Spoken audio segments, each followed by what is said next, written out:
Have Drew Mayville, our Master Blender. Drew, how are you? I'm good today. It's a great day to have Whiskey Wednesday. Yeah, of course, of course. And it's midweek too. That's right. What we got? What do we got today? We actually have a real exciting lineup. Our mash bill number one, probably the most famous lineup in the world as far as any whiskey is concerned. So today we're going to talk about right from distillate all the way through to Eagle Rare, which is a fabulous 10-year-old product. And we're going to see the subtleties and the difference between each. And this versatility, being just one mash bill, is probably unparalleled in the industry. Using the same mash bill, you can get all these different distinctive tastes and flavors as we ramp up through this tasting. And that's unparalleled. We have a lot of variables that we can actually change the taste profile other than the recipe, and that being proof, location where it's aged, the age of the product. So all these variables we put to use, and we get distinctive products throughout our lineup. But one thing is consistent: it all started from the same mash bill. We actually have one question already from Brian Dormady. He does say, will Mash Bill 1 ever release as White Dog like Mash Bill 2? And looks like we're answering that right now. Yeah, we released that quite a few years ago, and we use this for training and education. But to our surprise, people actually drink it and they mix cocktails with it. So yeah, it was meant originally to be just as a training tool. And actually, I've seen a lot of small startup distilleries buy it, trying to simulate or match it too, just to get great products like these. Are all the mash bills available as White Dog, or is it just 1 and 2 and maybe the rye? Or we have 3. Okay. We have the wheat expression. Oh, okay. And great. Yeah, so you can, if you can find it. Yeah, I think doing a vertical of those 3 would be really interesting, just as is. Well, we have a lot of Wednesdays, yes. Yeah, there you go. We'll do it some other time. So before we even start tasting, I think it's always good to understand how this is made as far as the mash bill, because I really believe that you can taste the mash bill as we taste through these products. So I brought my little barrel here, and it's like a rabbit in a hat, so you can actually open it up and there's things inside. So let's go through the mash bill, and some of you may obviously know this already, but it's really important as we taste. You can actually taste the recipe as we go through. But first of all, we need a brand new oak barrel. And this mash bill number 1 happens to be at least 51% corn. And that's the definition of bourbon. And so corn gives you actually, I don't know if you can see that, but corn gives you that sweetness, that fruitiness that is typical of all bourbons. And that's why it's important to talk about it. So when you taste it, you can actually taste that in the whiskey. The second grain, the secondary grain, or I call the small grain, it happens to be rye. Now rye, definitely, it's just like rye bread. It smells of that rye spiciness. Some people get that pepperiness, and that's very distinctive in this bourbon lineup of mash bill number 1. It's a rye bourbon. And the third grain, which is barley malt, is used in a small percentage, and it's mostly for the enzyme in the fermentation process that we use that. So I always like to say that the corn and the rye are more predominant, and you can taste it as we go through. And then, of course, everybody knows that the wheat mash bill, the wheated bourbon, is the same recipe, except there's no rye in it. We put wheat instead. And wheat, being a softer grain, really smooths it out and accentuates the corn sweetness. So that's the difference with a wheat versus a rye. So this one we're talking about today will be the rye bourbon mash bill number 1 for Buffalo Trace. And it's been very successful for Buffalo Trace. And the other things that I always like to talk about that's important is the water that we use, the limestone filtered water, and our proprietary yeast in this little vial. Very important in the flavor contribution of what we're going to taste. And the last thing that's really important is not a watch, but time.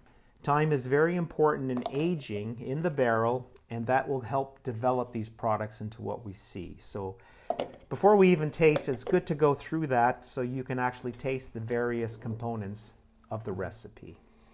And Drew, we've got folks from all over. We have people from Barcelona chiming in. Wow. France and Northeast Texas already. So just want to let you know the world is watching.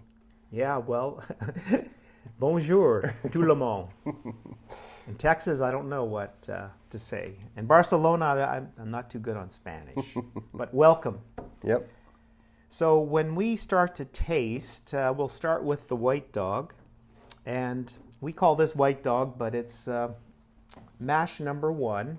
And you can see it's clear, so there's no aging that happens with this product.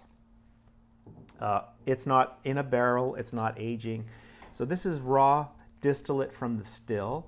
And we actually bottle it at 125 proof or 62.5% ABV.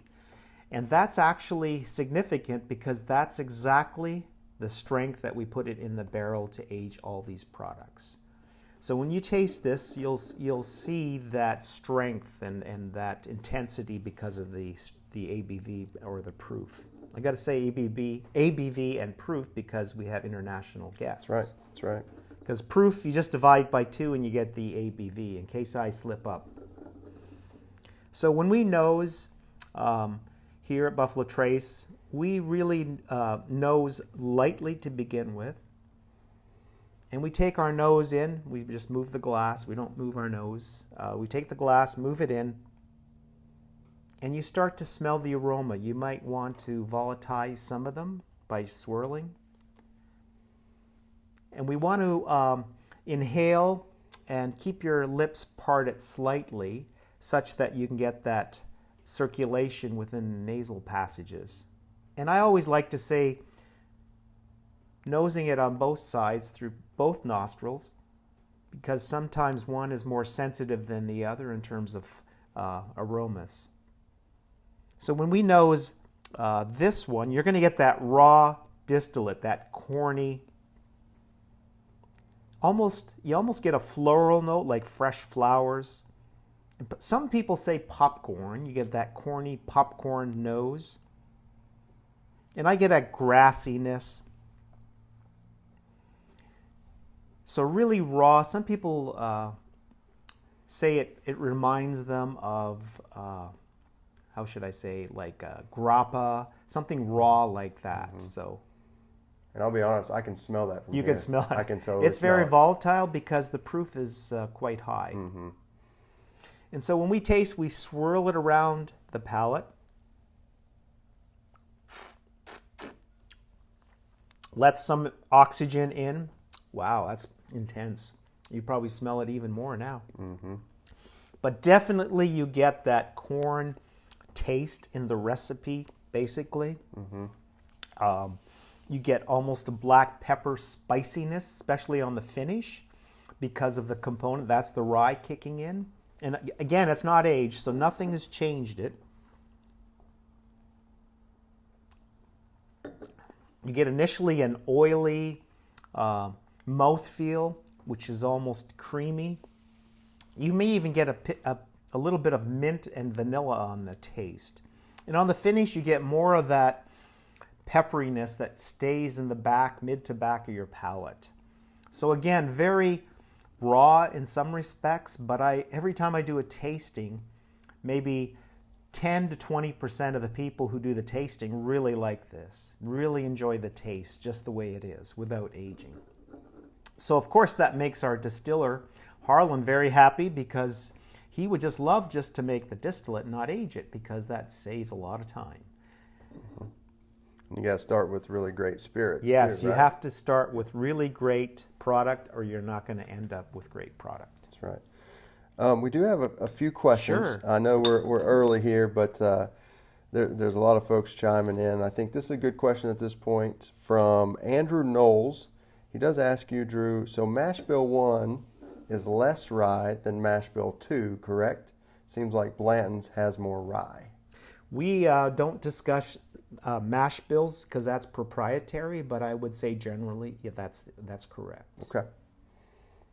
So, because if you really think about it, when you taste it, you can taste the difference.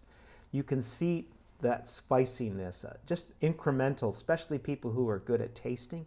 You can actually taste the recipe. So if you know the recipe and you calibrate with that, if someone increases the rye, you're going to taste it. Mm-hmm. So trust your taste. That's a good way to look at it. Okay. That was a good question. Except we don't talk about mash bills percentages. You know what? The best answer to that question is ask our master distiller, Harlan Wheatley. There we go. Yes. I'm sure we'll be doing a Whiskey Wednesday with him again soon. Yeah, that's a good one to keep in mind. So when we go to the first iteration of this, and this is a bourbon that I target around 4 years. It's called Benchmark. And this is an excellent product for the maturation. So as we're going through in age profile up to 10 years, you're going to see that difference in development or that maturation process. So this is at the early stages of maturation, which will be so distinctive and so different from the later stages. So on nose, you're going to get more of that candy corn nose. You get vanilla from the wood and you get a touch of oak coming through now. You may see the development of some fruitiness, some sweetness, maybe more on the stone fruit side like peach and plum. And let's taste it.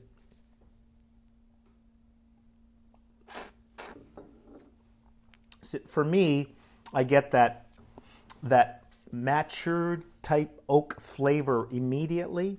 Then it transitions to tobacco, apple, toffee, caramel, vanilla. You get all those typical, but very soft, not really harsh at all. And then on the finish, you get maybe a spicy, almost cinnamon type note.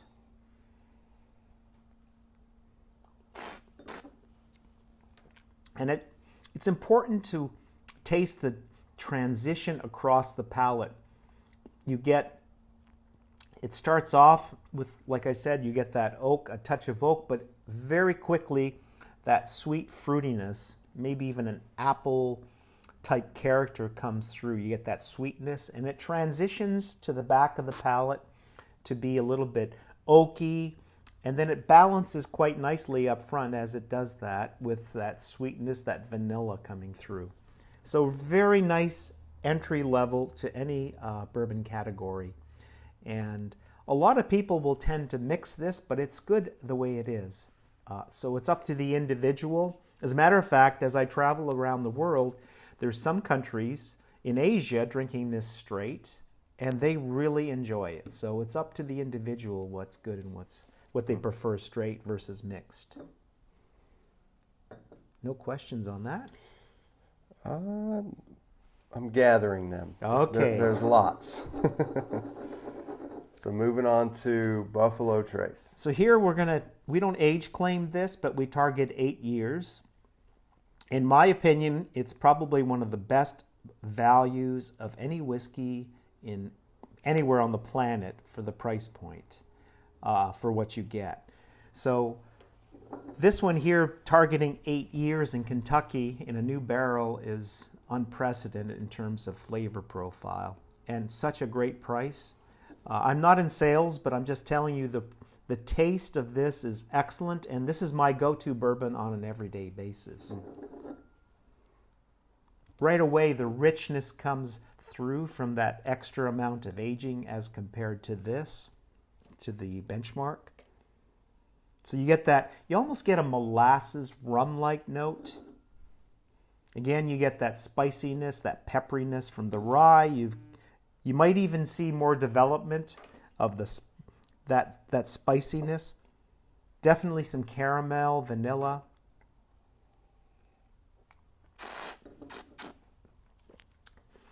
And if you could taste it right now, you would see the maturation or the age process happening, how it develops the flavors more than it does here. So again, they're all great in their own right, but they're all different in their own right, even though it was made from the same mash bill.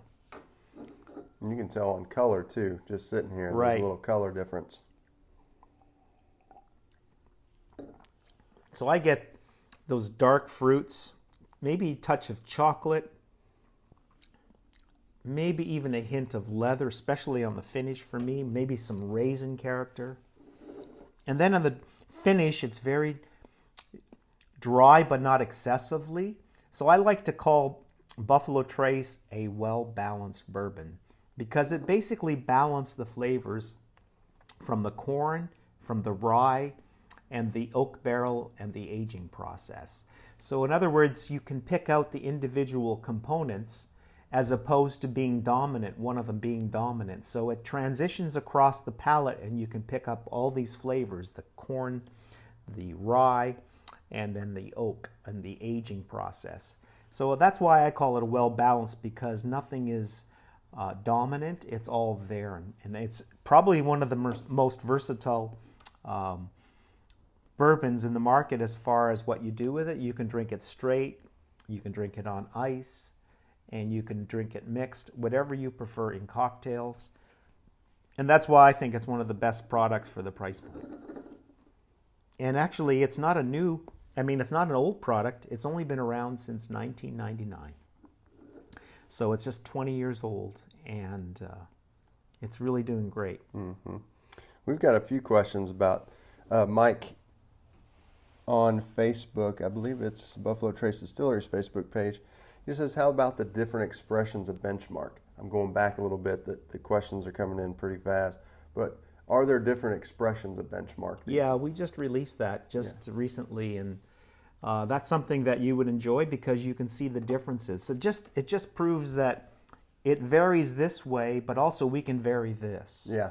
With whether it's high in the warehouse versus low in the warehouse, and they'll all give you different flavor profiles. So if you have the opportunity to try those, you'll see the differences, and you'll kind of understand that you can change the taste profile based on where it's situated in our warehouses. Great. Okay, looks like we're moving on to Stag Junior. We're getting some interest here about Stag Junior. So. Wow. Stephen Naylor says Stag, I believe that's how you say his name, says that's his favorite bourbon, Stag Junior. Well, I have to agree, Stephen. It's a great bourbon, and it's getting some recognition now, and I think it's won quite a few awards recently. I think people are starting to appreciate the value for what you pay for, and this is an excellent bourbon too. The difference is this is uncut and unfiltered, which people who drink it I think understand, but those who don't, uncut, unfiltered means straight from the barrel. So we don't touch it. And basically all those fatty acids and esters are still intact. You're not filtering them. You're not chill filtering them away. And so when you taste it, there's an explosion of flavor comes on your palate. Because when you filter something, you're taking something away. Filtering actually is defined that. You're removing something. So if you look at a filter pad when you filter products, you're going to get a lot of color and everything. So there's other things coming out. So that's why these are very popular with people who enjoy this type of product, because it is high proof. But basically, uncut, unfiltered means explosion of flavor on your palate, as simple as I can put it. Yeah, I can see the color now. It's rich. Yeah, it is. Look at that. But if you were to dilute it, because we target, over 8 years for this too, and it's a great product, and it just shows you that you can get a different taste from the same mash bill based on proof too. Because people really, the connoisseurs of bourbon tend to know, which is true, is the more proof, the more flavor that comes through, especially when it's uncut, unfiltered. The nice thing about something like that too, being high proof, you can drink it how you want it. You Yes. can drink it at high proof, or you could add a little water, maybe an ice cube to bring it down. Very versatile. It's very versatile, and it's recommended to sip, not to gulp. So the richness is just phenomenal. You get some cherry, you get the oak, a honey note, vanilla. It's intoxicating, no pun intended.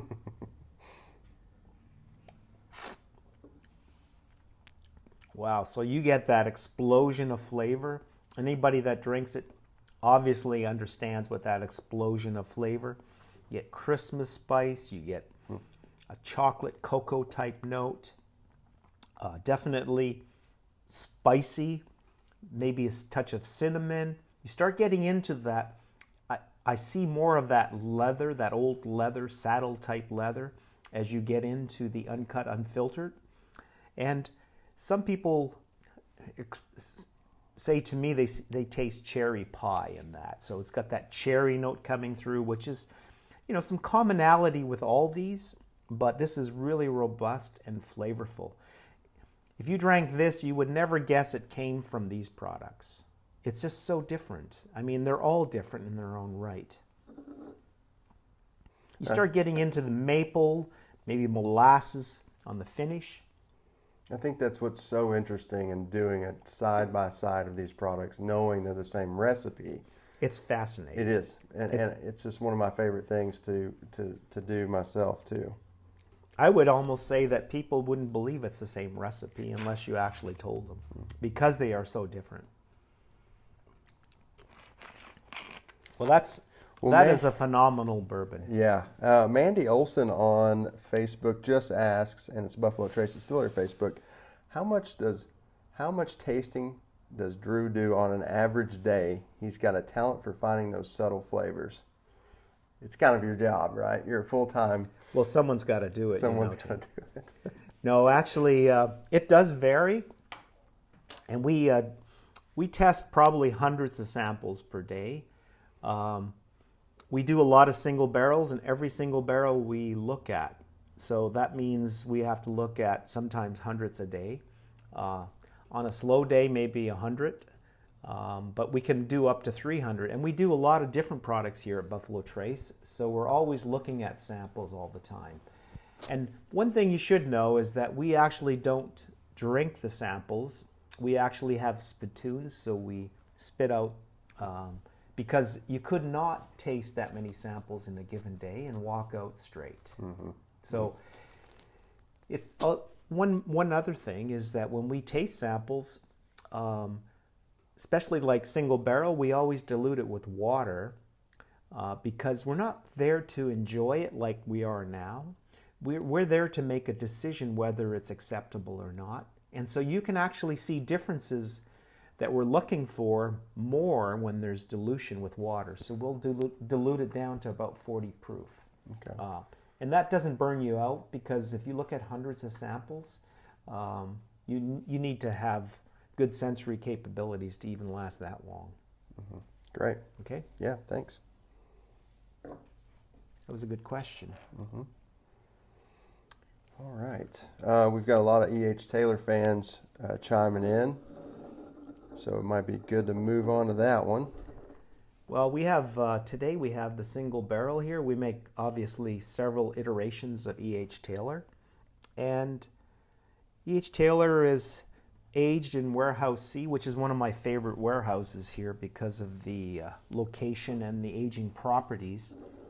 And the single barrel is one quite special. You have the small batch single barrel, and then actually it's a great brand because we have the core bourbons, and then periodically we'll release other E.H. Taylor one-time releases, and they're gone before you know it, so good luck with that. But we've had E.H. Taylor Tornado Surviving Bourbon, Sour Mash Bourbon. We've had 4-grain bourbon, which was the best whiskey in the world. So that's the one-time releases that are very difficult to get, unfortunately. But because it's only limited and we only made so much, that's what we've got. But we do have the core brand, and single barrel is one of them. So even look at, I don't know if you can see the color there, but it's just a gorgeous color. And since it's aged in Warehouse C, for me, it's one of my favorite warehouses. You get that almost a pumpkin spice, raisin, and vanilla nose. Of course, you get the caramel and touch of vanilla. And none of these are really predominant on the oak side, especially at this age, until you probably get up to that 15 and 20, but it's very palatable, any one of these products. I wish everybody could smell and taste this one on there. No, it's the bummer. And one thing I should say before I even taste is these are bottled in bond, which means it's 100 proof. So again, you start getting the higher proofs like this one. So what that does is intensifies the flavors, and they really pop on the palate.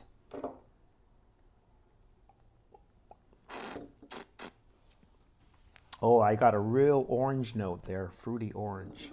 You get the brown sugar and chocolate. Anybody that's tried the single barrel really will seek this out because it's a fabulous whiskey. So you get all those elements of the chocolate, the old leather, really pronounced because of the higher proof, I think.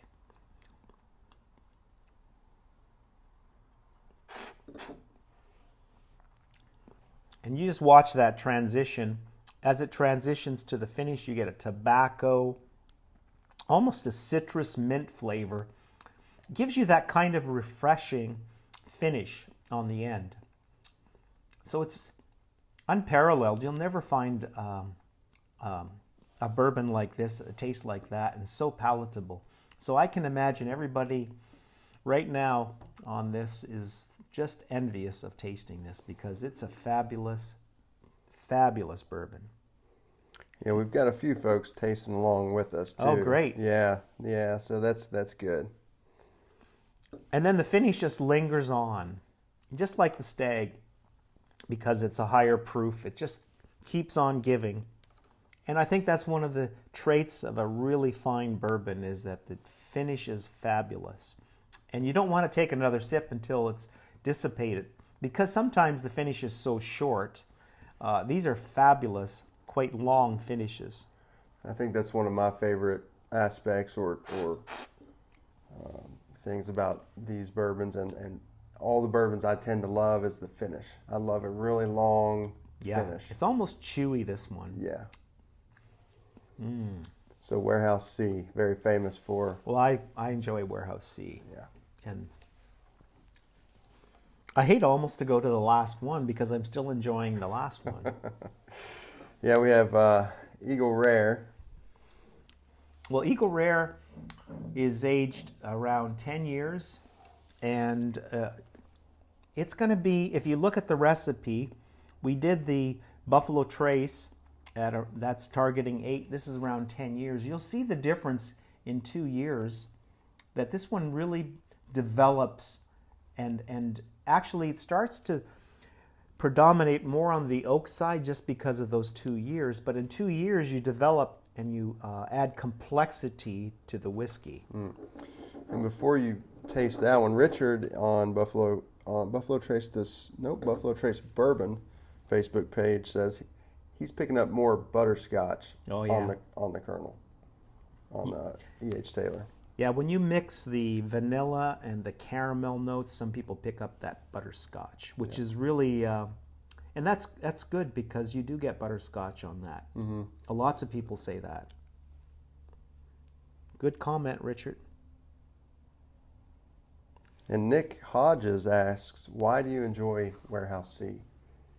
Oh, it's just the maturity and the complexity that I see in Warehouse C. It's unparalleled, in my opinion, compared to any other distillery. And that's actually the warehouse that E.H. Taylor built himself, which is kind of cool. Maybe I'm tasting a little bit of history at the same time. Yeah. It's just my preference. Yeah, I think he knew what he was doing when he built it. Yeah, I think so. So on the Eagle Rare, again, you get that, I get an orange note, or like an orange peel note. Again, you get that toffee, some people might say butterscotch. And definitely rich chocolate cherry notes. Beautiful.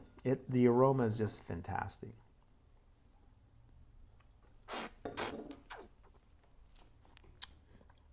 get that molasses brown sugar, like an almost walnut nuttiness. You get that leather. And really, you start to see the oak really come in stronger than you've had in probably any of these others, and that's because of that aging process. So it's kind of more predominant on the finish, but you don't lose anything up front. All that sweetness, the fruitiness that you're getting from the corn. And then on the finish, it just lingers. It's got that dry, oaky flavor. So lots of people prefer this as a sipping bourbon versus, say, Buffalo Trace. And anytime I do a tasting, I ask people what they prefer, which one do they prefer, and there's 2 years between the two. Half the people say Eagle Rare and half say Buffalo Trace. So it just shows you that it depends on the individual, and Eagle Rare being a little bit more complex and diverse, and it's a really good sipping whiskey because that oak really draws out the flavors. It matures the product much more in over just 2 years. Mm. Well, it looks like, I mean, that's a heck of a lineup, and I think anybody fortunate enough to have those and taste along with us and try this at home, right, or in your favorite bar, because some folks are, you know, sometimes they're hard to find. Stag Junior's a little hard to find sometimes, so we always recommend you could go to a local bar, try it, taste it. If you can't find a bottle somewhere, you can go try it at your favorite bar too. Well, if they come in 5 minutes, I'll be here. No. Yeah, Michael Cook says between Buffalo Trace and Eagle Rare, it just depends on the day for him. That's exactly right. It's very good. Yep, same. And yes to Daniel. She says, will this video be available later? Yes, it's available. It'll be on here. Or I'll come back and do it again. There you go. Okay. All right, Drew. We're a little over 30 minutes, and we've gone through the products. Do you have anything you'd like to add or anything to close out? Yes. Come back next week for mash bill number 2. Oh, yeah. Yeah, stay tuned. Yeah, very great. Okay, well, thanks, Drew. That was really awesome as always, and I appreciate it, and we'll do it again next Wednesday. Thank you.